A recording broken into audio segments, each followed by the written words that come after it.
Hi everyone, welcome back to Sunday Nights with Faye Seidler. I was actually watching my last show and saw that I wasn't feeling that well. I understood that I wasn't, but it really came across, so we're gonna do better this time.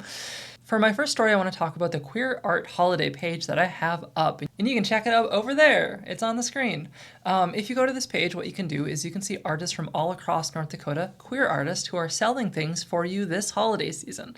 So if you want to get that perfect gift for your queer friend by shopping at local queer art places and venues, look at the page, check it out. It is basically me just platforming dozens and dozens of artists that exist all across the state. I am still taking submissions if you would like to include your name and stuff on that because you sell art and you are a queer person, just let me know. I am just putting everyone on there that I can because I think we have a lot of amazing and talented artists and I think you would look to see their work and buy from them, and you should. Speaking of things you can promote, Indie Monitor is doing a fundraiser where they're hoping to get 75 people to give a contribution to them as part of the work they do. Who is Indie Monitor? I'm glad you asked, hypothetical person. They are our independent news source across North Dakota that covers a lot of our political news and community news and other nonprofit news. They often have 3 stories that go out as part of their newsletter every morning. A lot of this is really good reporting. A lot of it's local, good investigative journalism. I have shared hundreds of their stories. They are incredibly well done.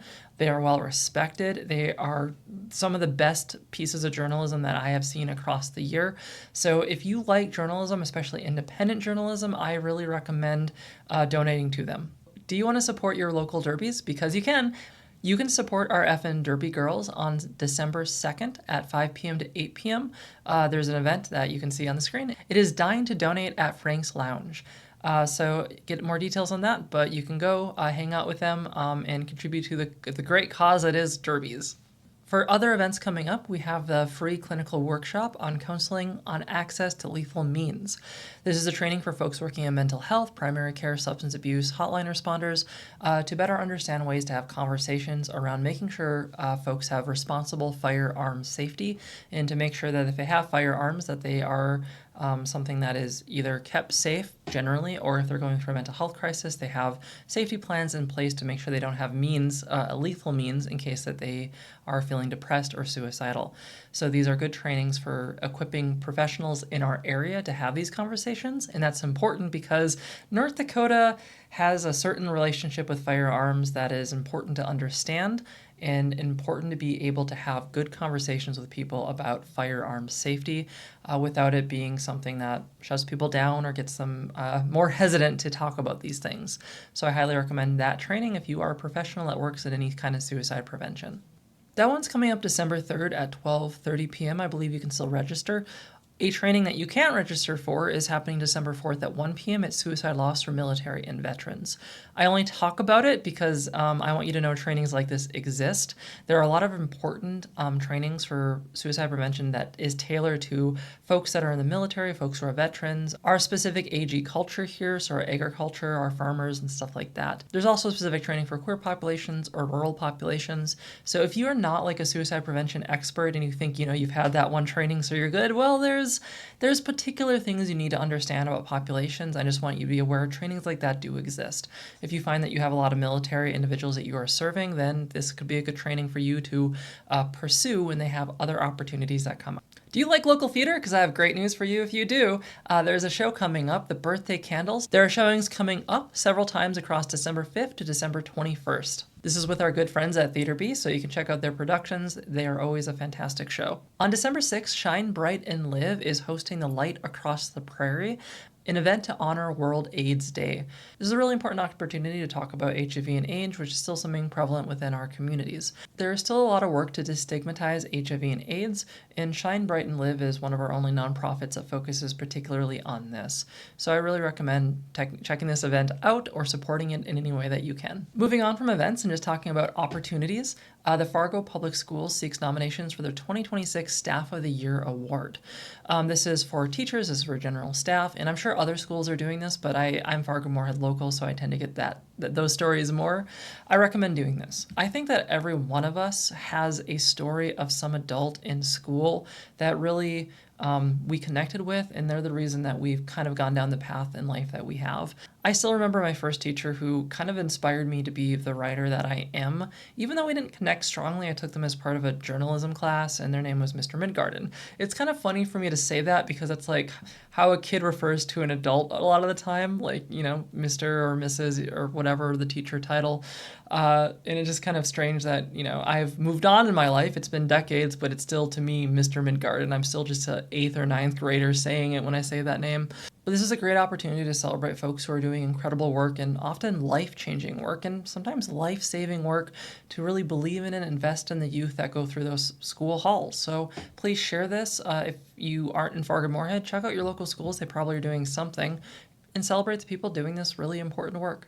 If you work in public health or care about public health, you can submit a proposal about that for our North Dakota Public Health Conference.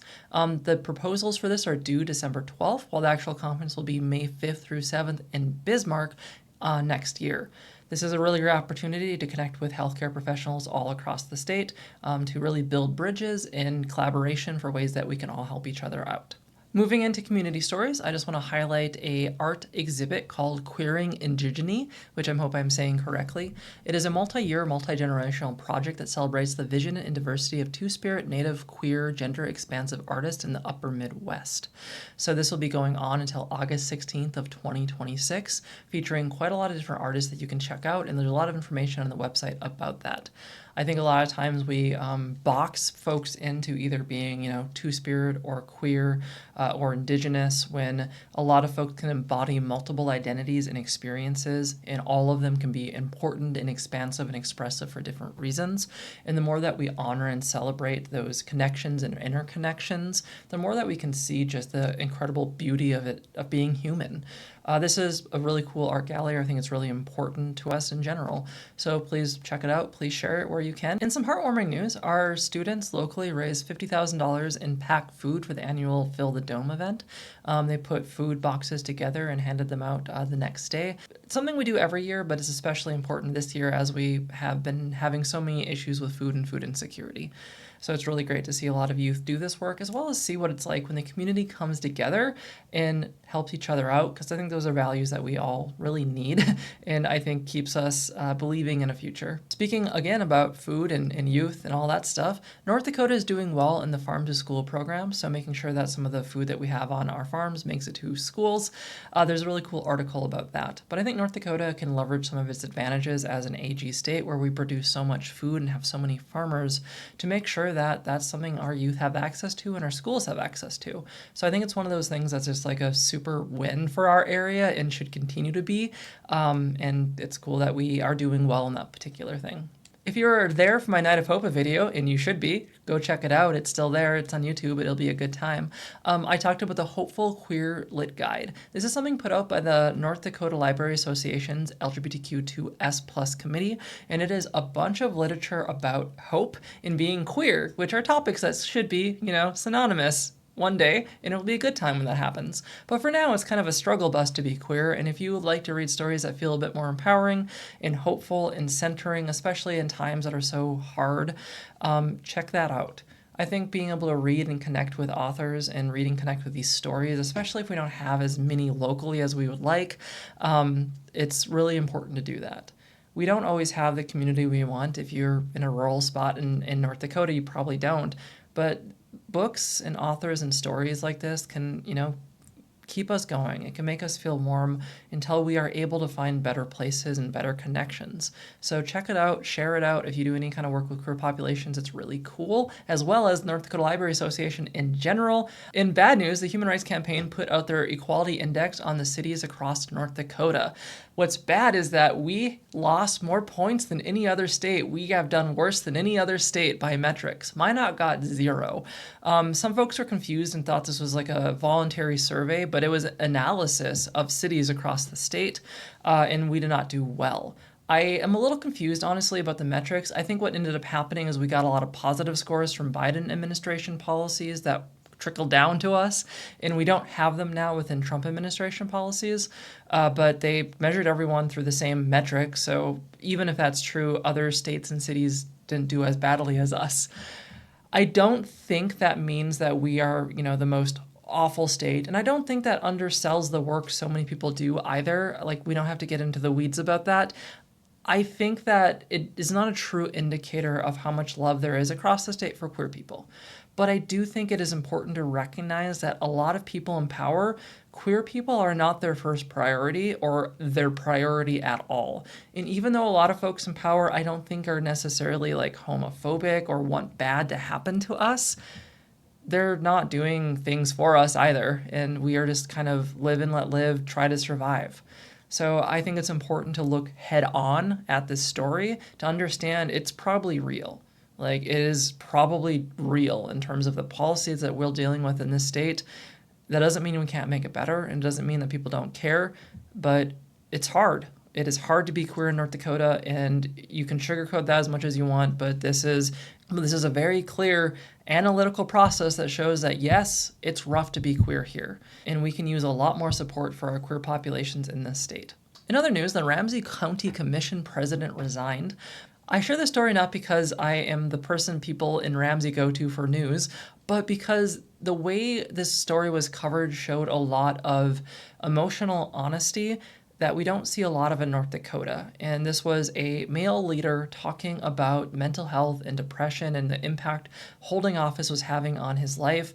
And that's valuable and important and hard. It's so hard for men in the state to even admit that they are having emotional problems at all, and so many are. It's not weakness to admit that. We are all struggling, and the thing is, when you don't admit that and you don't get help or you don't do something, well, you're going to fail, and you're going to let people down. I think that this resignation was very mature and very honest and very real and very powerful. And I want people to see it, and I think this is what leadership looks like. In scary news, our state medical leaders are tasked with deciding who is too medically frail for work requirements. This is, I think, an extension of what was happening with our budget bill and why the government was shut down for a long time, but it's basically going to make it harder for people to access Medicaid, especially those who are low income or disabled, and it's just fraught and terrible. Like, these restrictions don't stop fraud at all. They don't make suddenly magically your state has more workers. North Dakota has such a low unemployment already. What it's going to do is make people suffer needlessly. It can end lives. It can end people even trying to get health care anymore.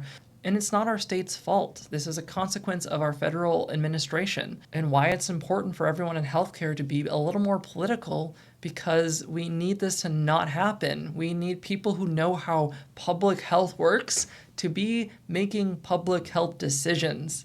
That's my stand. Faye Seidler, 2040. In other news, our state superintendent, Levi Bachmeyer, is set to visit all of our schools, which are quite a lot, I think all of our school districts across this year and next. I think that's really cool. I've heard nothing but good things about Levi. I've seen them talk in person, and they definitely have a really good understanding of school policy. They can speak very intelligently on it, as well as a compassion for the students and an understanding how schools actually work outside of just what's on paper. So I look forward to what they are able to accomplish, and I'll report more on that as I see it. For my last news, I just want to say that the Warming Center, the Warming Operations Center within Fargo Cass Public Health, has opened November 24th. For individuals experiencing homelessness, if there isn't a bed for them, which we tend to not have enough beds for all the people experiencing that, they have at least this option now. That's the show I have for you tonight. I think I was a little bit more animated and a little less like I was dying. Hopefully. Maybe I wasn't. I will be having my monthly newsletter go out pretty soon. That's a really good place for anyone who works in nonprofits. If you watch the show and you like it, if you've seen any of it and think it's useful for people, please share it. I think it's a valuable collection of information from a lot of different sources that it's not easy to find. I talk about community events, I talk about nonprofit things, I talk about the stuff that comes in the news, I talk about the things I find and know about, people tell me about them. It's a curation of all kinds of things that I think would be really hard for anyone else to find and put together. And the goal of everything I do is to increase community, increase opportunities, both at the community level and at the professional level, to increase work within human rights and to increase work within things like social work and public health and education, and to make sure we're all doing better. So it's like a news show, advocacy show, education show, all wrapped into one with me talking at you. You can't get that anywhere else, I think. So thank you for joining. Please share if you like this, and you all have a good night. I'll see you next week.